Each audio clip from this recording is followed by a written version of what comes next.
And narcissistic women, you can't tell them about being raped because they always falsely accuse you of wanting it. And Star Bricker, I've told y'all about her sexual perversions, and she's a freaking voyeurism. I mean, she's a voyeurist, a obsessed lesbian voyeurist when she's supposed to be fucking married to a man. You know, bragging and laughing about my pee spots and bragging and laughing. I mean, my homeless, spots where I gotta go pee. Can't go pee nowhere. So she brag and laugh about getting a sock puppet account and going to ask about me being hit in the genitals with directed energy weapons, and she bragged and laughed about her sock puppet account that she used to ask that question. So it probably bled into another video or something. I don't think it's gonna go over 34 minutes because I wasn't even much looking at my phone or looking at the camera. I was just so concentrated on trying to remember what I was trying to say. Well, it probably did bleed into another video, but the next day with the Jirakas guy, we didn't have any sex or anything, but I felt like just helpless and clueless and didn't know where else to go. And I just felt trapped and didn't know where to go. But I went by his house, but his grandma locked. I mean, he didn't. I don't know if the grandma knew I was coming back, and I didn't know I was coming back. And I was trying to not come back, but it was so cold. I felt like, well, I didn't know what other options to have. And so, it's like, excuse me, hold up. It's a loud ass fucking car. So his grandma locked him out and would not let him in the house the next night. And so for a couple of hours, well, I mean, he wanted to search around some abandoned house we can go to, and it's like, well, I was already raped and felt violated. And it's like, I felt like, as I said, I didn't know where else to go. And come to find out, he sent me to go by some people's house, and they were actually staying there. And I forgot what reason they didn't let him in. And he tried to make like he was cool with these people and knew them so well. And then this other house, it was actually an abandoned house, and the house was locked. And I'm sitting here feeling like, well, I don't give a fuck how cold it is. I guess I might as well just freaking suffer on the doggone streets. So I went and broke away from him. I went and broke away from him, and went to this, I guess, this bar or pub or something. And and I don't know how or why I just got paid, but I hardly had any money. Otherwise, I mean, it didn't because it was March 6th. So it was right after getting a Social Security check, but I still didn't have, I don't remember what happened, why I didn't have, after paying my bills and stuff, I don't remember what happened, why I didn't have a lot of money at that time. And it didn't cross my mind to even think to get a hotel room or a motel room. And then after that, it didn't even cross my mind to think to get a hotel or motel room. And so it didn't cross my mind to get a hotel or motel room, but I just fled, and then I think I went back to the sleep spot. And the Derwin guy, when he raped me, it wasn't with a condom on. But the Jarakas guy, he raped me with the condom on. But it's like I'm sitting here wondering why would somebody rape you with the condom? But some people said to try to avoid evidence. But Jarakas, he kept trying to force himself to tongue kiss me during a rape, and I, kept trying to resist it. Me being just so physically weakened, because when you don't get sleep and you're sleep deprived, you're mentally and physically very frail and weak, very weak, and exhausted and tired. And I've been freaking walking around all night, and then again the next night. But we didn't even go anywhere or do anything the next night, you know. So I wasn't even expecting to, be raped that first night. He tricked me with telling me. I mean, his grandma really was there, but she sent for me to go in his room with him, you know. And then and right after the rape happened, she got mad and kicked me out, you know. Me just being scared to say anything because the pol- I heard that the police, they don't care because you're black, for number one, black first and foremost, and number two, you're being targeted, and then um even black police officers blame the doggone victim, or try to paint or twist everything for the victim to be a criminal. But if that Jarakas guy is a multi-criminal, why they keep letting him out of jail? If he'd been a multi-time, and I didn't know until after the rape, and I went and looked him up, and I was shocked at all the damn, because this fake TI perp named Cheryl Brownlee from Howard Circle in Georgia, and she had was a fake TI perp, one of the fake TI perps that talked to me for months and refused to show her face. And then this one picture she did show me, it was a very blurry picture. A blurry picture and an old picture of herself with her being way younger. And it was a blurry picture. She didn't even really show me, want to show me any pictures. Unlike all the fucking videos of me you saw, that's how you found me. So, I had nightmares about Cheryl Brown laughing at me and telling me that she didn't believe I was raped. And so when I told her about those nightmares and I confronted her about it. And then every time I try to talk about it, like trying to seek emotional support, and I was having panic attacks, being scared about being pregnant, and she would get an attitude or act annoyed, you know. And then at one point, she falsely accused me of perping her. That my phone actually was at 22%, and so she tried to say that they would use the number 22 or 22 with her and stuff.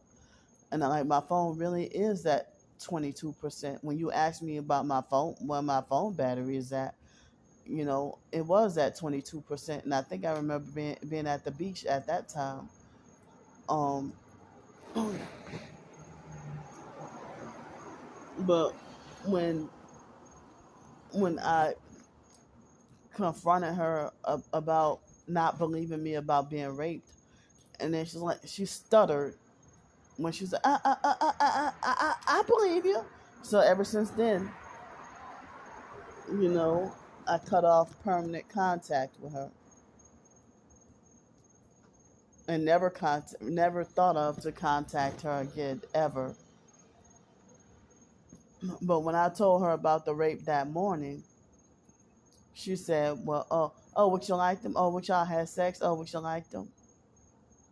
And I'm like, "No," And I told her about what happened, and she said, "Well, you make sure you if you, whenever you get into a friendship or a relationship with a guy, you make sure you Google him first or look him up first or look up his criminal background before you date him and stuff like that. I'm like, well, I didn't intend for it to be dating, and this guy was freaking 9 years younger than me. He was an adult, but 9 years younger than me, and I felt like, wow, for me to be controlled and abused and raped by somebody that's 9 years younger than me. But I don't even know if he acted out the way he did because of being insecure about being ugly, you know. And so and then he showed me a burnt scar on his chest immediately after he raped me. um he had a burned scar on his chest and acted like as if he wanted to try to force himself to act like I'm supposed to be sexually turned on by a burnt scar all across his chest. And I'm like, what the hell? Like, what the hell is wrong with you that you would falsely think I'm supposed to be turned on by a burnt scar?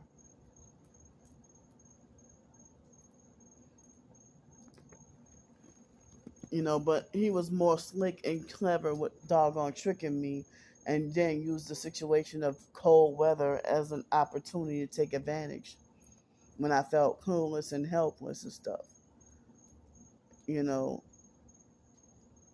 And then I remember having a hard time. I think I had to walk a long walk to get to the main bus station on Fairfield. And that morning, which was, a couple of hours later that morning, I don't know why I didn't call a cab or Uber. Um, but I remember walking all the way from his house to the bus stop. I mean, the main Fairfield, the bus station on Fairfield, the ECAT bus station. And Alex Dupree was there to stalk me that morning also. And I'm like, damn, he must know about what happened before I can even tell anyone. He must have known about the rape before I can even tell anyone. But Alex Dupree probably covertly sent Jamarcus to come and rape me. Who knows? They might be secretly connected. But as I say, the I mean, I heard about a lot of female targeted individuals being sex trafficked, and then nobody will believe us if we get raped multiple times. I mean, all those times those guys would want to offer me to prostitute, and I would turn them down and refuse. And I was in Los Angeles, and they had a black guy trying to sex traffic or trying to offer me to prostitute, and he bust out fucking crying because I turned him down and rejected his offers to prostitute. I'm like, what the hell is wrong with you? I'm ugly. I'm ugly. So a guy who freaking bust out crying and broke down in tears because I rejected his offer to prostitute. Like, what the hell? But they had blacks and Mexicans who would try to lure me into sex trafficking or prostituting. The black men would try to offer me to prostitute, but the Mexican men, they would try to force, like, even, coming from the fake Hell's Way church at night. It was a 30-minute walk for me to walk from the train station to get home if I didn't feel like waiting for the 115 bus. The 115 bus, for Los Angeles, the Metro. Is that Metro? Yeah, Metro bus in LA, the bus and the train. And so then I would walk home, and sometimes there or Wilshire Boulevard in LA, close to Wilshire, I mean, and after being raped by the Derwin guy, well, I couldn't avoid the Firestone station because that's the train station I used to go home. But when I met the Derwin guy at Wilshire Western, which is the Purple Line train station in LA, Los Angeles, and I avoided Wilshire Western Station for a very long time because that's where I freaking met him at. That's where he saw me at. But then, even after he raped me, the Derwin guy, the Freemason, I would always see him by Wilshire, Vermont. Will be the connection between the Red and Purple Line train station. And one time he followed me all the way to the Blue Line station just to get off the train and say, Candy, you was wrong for what you did. Like, no, you motherfucker, you're the one who's wrong. You're the freaking criminal rapist. But, as I said, dealing with police brutality and dealing with being abused by the foster brother Joe, um, dealing with being abused by them and stuff was, um, being abused by them was why I felt, more fearful of fighting back harder or like fighting back harder with the rape. I mean, with being raped and stuff. And, it seemed like after me waking up to the truth about the Illuminati and the New World Order and everything, and started being vocal and outspoken about my knowledge of what I research and stuff, that's when all these random rapes happened. I didn't realize that was part of the gang stalking as well. You know,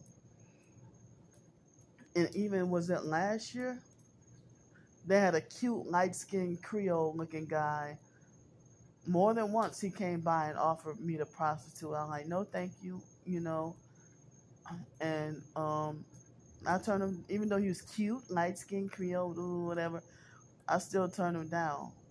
But after the Derwin guy and before the Jarakas guy, I mean that Charles guy, he stalked. He was a light skinned cute Creole too, but Charles, he freaking you know, hunted and stalked me until he succeeded at raping me, and then I never saw or heard from him again. But another time, he tricked me behind some stairs. He lied and said that, oh, well, I'm going to help you. Let's go get a job.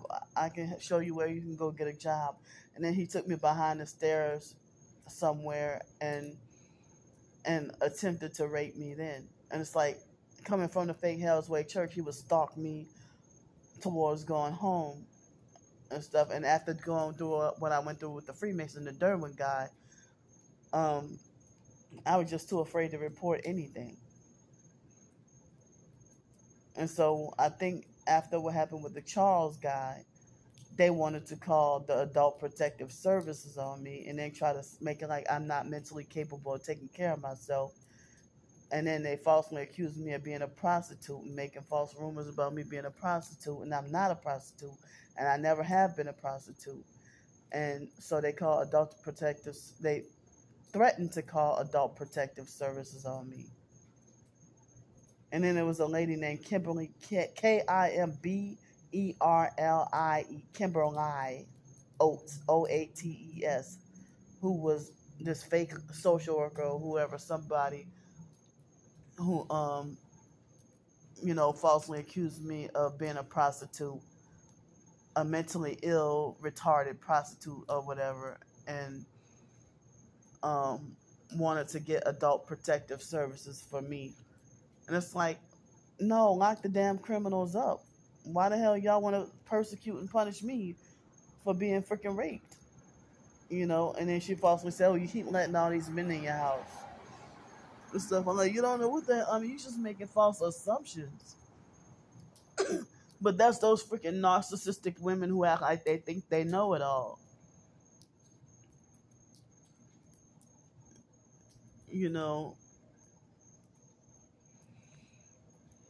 And I'm not, and I never have been that type of person who be willing to just bring a man in my house to have a fling with or sleep with. And after the Charles guy, it had been, I think it was almost 7 or almost 8 years. Wait, hold on, no, it was over 7 years since I had been with anybody at all, raped or not. After the Charles guy, and then that Jaracas guy was the last one, and I felt just so violated again because I thought I wanted to have nothing with anybody after the Charles guy.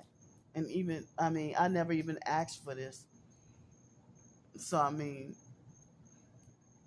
that Jerome guy, the red dog guy, I call him the black lesbian.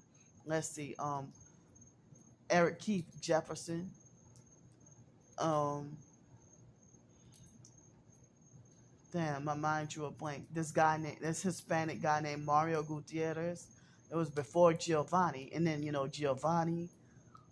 Um, I was raped like by two guys in one night.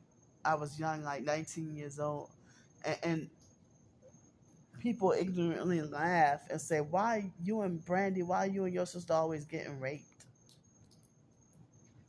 And so then they made like, oh, like the biological brother Wyatt, he would ignorantly laugh and be like, "Stay away from Candy and Brandy because they're always screaming rape," ha ha ha ha, and laugh about it. So, narcissistic abusers, even Cat Williams, he wasn't even on his comedian shit, but he was trying to lecture. And with the Bill Cosby thing, he wanted to protect and defend Bill Cosby. But he upset me enough that I called a panic attack and called the crisis hotline. I felt triggered because the fake foster mom got in my face one time and said you can only be raped once, and after that you put yourself in a position. But I heard rumors about Cat Williams raping people or torturing people. But if he's supposed to be resisting against the Illuminati, that might be false smear campaigns against him. If he might be a targeted individual or something. But I have zero fucking respect for Cat Williams anymore. I never really cared for him in the first place. But when they want to say you can only be raped once, and after that you're not a victim and you put yourself in a position and you allow it. There is a such thing as being raped more than once. you know, and then as I say, the foster mom kept us overly sheltered and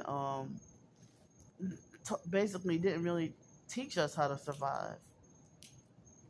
All she wanted us to be is her cleanup slaves, but she treated us like how a pimp would, like really thought she owned total control over everything about us, everything about our lives. That she shouldn't have been. She thought she had more rights and entitlement than to ownership of us than our own birth mom, and brainwashed us to hate and disrespect our own birth mom. You know, so I mean, I'm not even the freaky, horny type to go looking around for random guys just to sleep with, and I never have been that dirty type. But they want to try to falsely make it like as if I have no morals, and I do have self-respect and morals. And even the fake Scientology people at the CCHR place, when I told them about being raped by the Derwin guy, and I told them about being raped by the Derwin guy, and that lady, I cannot remember her name. She made it like as if I deserved to be raped, and I put myself in a position. And I'm like, why would you, try to blame the victim, like that? And she said, well, they target you because you're smart, and all of us put ourselves at risk for having anything bad happen to us the moment we walk out of our houses. But in 2013, I think I told y'all I almost got raped again. And the guy tried to, it was a different guy, I don't know his name. And he tried to use pretending to help me with groceries, help me with bags of groceries. He tried to use that to take it. I mean, it wasn't groceries, it was some so-called Christian event where they were giving out food and clothes, like a big, huge Christian outreach, where they were giving out food, clothes, and groceries and stuff. I think it was that what was that? That Wild Jam thing or something similar. Or was it 2013 or 2014? And the neighbor, Mr. Ron, before he became a purpose, started betraying me. So it was 2013. Mr. Ron stopped that man from that man. He scattered and ran off. Um, when Mr. Ron came walking out the door, that man he tried to get in my gate and tried to nearly succeed at raping me. But if you tell somebody who you thought was a friend, a narcissistic control freak fake friend, it's like if you tell them you were suicidal or you attempted suicide, or if you tell them you've been raped, those are two big things you can't tell a so-called friend. They'll turn against you and betray you and treat you like leprosy.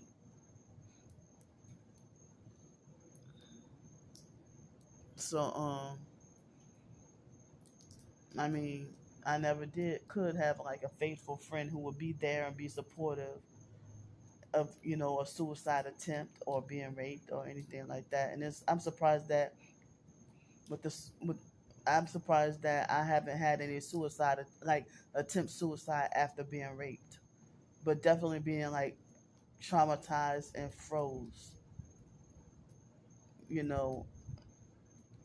And then you'll be a victim of rape, and a narcissistic abuser will falsely accuse, make false rumors, lies, or smear campaigns saying that you're a prostitute. Like David James used to tell me that Eric from the fake Hell's Way Church would lie to people and say that I'm a prostitute and stuff, which is not true. So, um, what time is it? It's been just about an hour of me talking. But I just had me trying to straighten things out and try to vent because of being bothered. You know, come on, man. This is rape right here.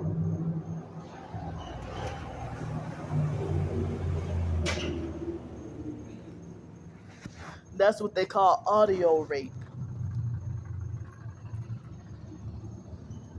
Noise harassment. Noise harassment, they call it audio rape.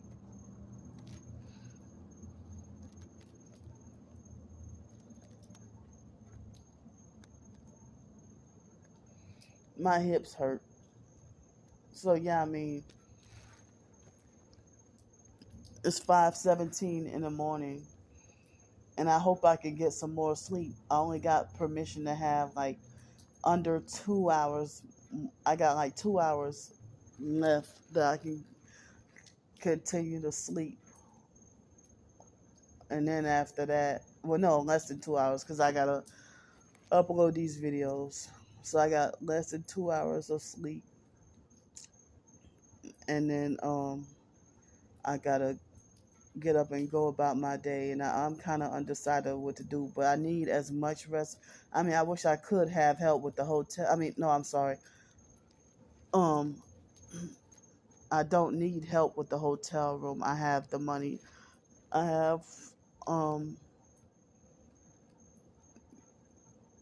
at the moment, yeah, I have just enough money for a hotel room, but it's Saturday. So by it being Saturday, they raise the prices of hotel up. And then if I were to get a hotel room away from downtown and check out on a Sunday, if I check out the hotel room on a Sunday, then I would be stranded more like and not have money for food or money for a cab or Uber to take me back downtown. So, um, so I guess I had to just. I really hate to have to just suffer on the doggone streets when I need some doggone rest. And Monday I'm supposed to start this new job opportunity. Possibly, I don't know, you know. So, at the end of the day, y'all are not God. Y'all don't have the authority or the right to judge something when y'all weren't there. And judging somebody's situation if they trying to just freaking do what they need to do to survive. And they try to offer me options to freaking prostitute in order to survive, and I turn those down. You know, so I'm gonna go for now.